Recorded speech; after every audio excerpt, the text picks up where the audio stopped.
Hey everyone, welcome back to the channel.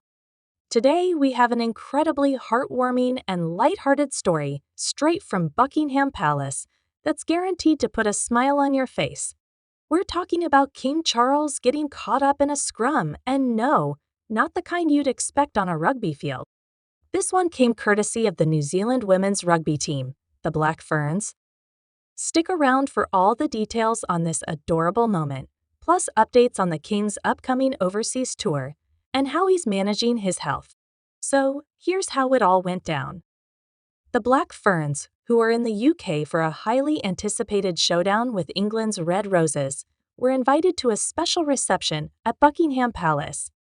And let's just say, King Charles got a little more than he bargained for when they arrived. The mood was relaxed and fun when winger Ayesha Leti Iga, with a cheeky grin, asked the king for a hug. Without missing a beat, King Charles, ever the gentleman, replied with a good-humored hug. Why not? Suddenly, what started as a single hug turned into a full-on team embrace. The entire squad piled in, leaving King Charles literally at the center of the huddle. You can just imagine the scene, the king, sandwiched between these elite athletes, absolutely giggling with delight. It was a real moment of warmth and connection that captured everyone's hearts. In fact, he couldn't help but joke afterward that it felt like being flattened by a scrum. Later, during an impromptu speech to the players, Charles added, "I much appreciated this chance to meet you and have such a warm hug from most of you." Very healing. Clearly, the king enjoyed the affectionate moment just as much as the team did, showing once again his down-to-earth personality and fantastic sense of humor. But the fun didn't stop there. Champagne was on offer for the guests at the reception, but the Black Ferns opted to stick to fruit juice and water, which gave the king another opportunity to show his witty side. He playfully teased the players, saying, "I'm so pleased to have this opportunity to greet you all, though I apparently can't even offer you a drink." The lighthearted banter had the room laughing, and it's clear the king was in great spirits. The reception wasn't just about laughs, though.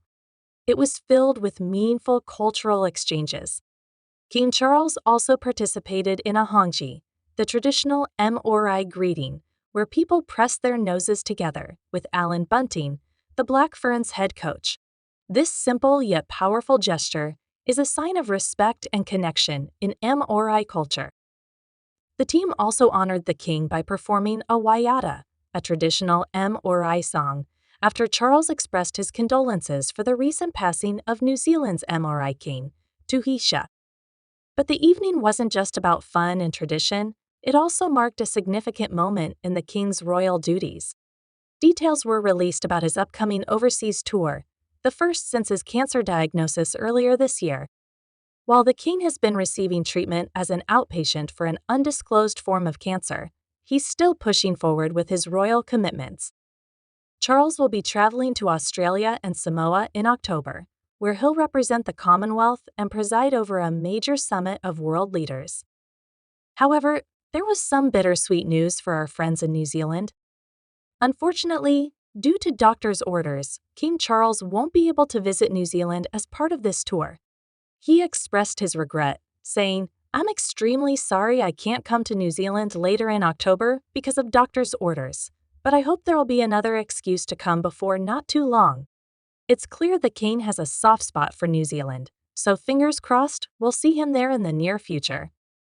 Despite his health challenges, the tour, which runs from October 18th to 26th, is packed with significant milestones.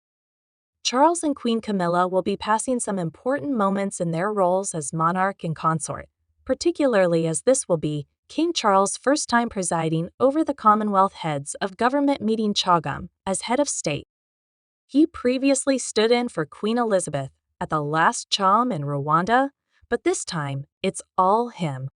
Of course, the king's health will be a key factor during this tour, so the schedule is expected to allow him some time to rest and recover between engagements.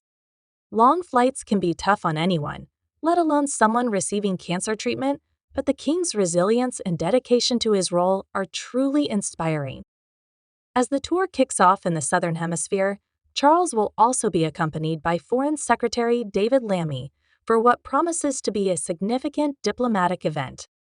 This is not just about royal duties. Charles will also be representing the UK at the highest level, cementing his leadership within the Commonwealth and showing the world that he's fully embracing his new role as king, despite the challenges he's facing.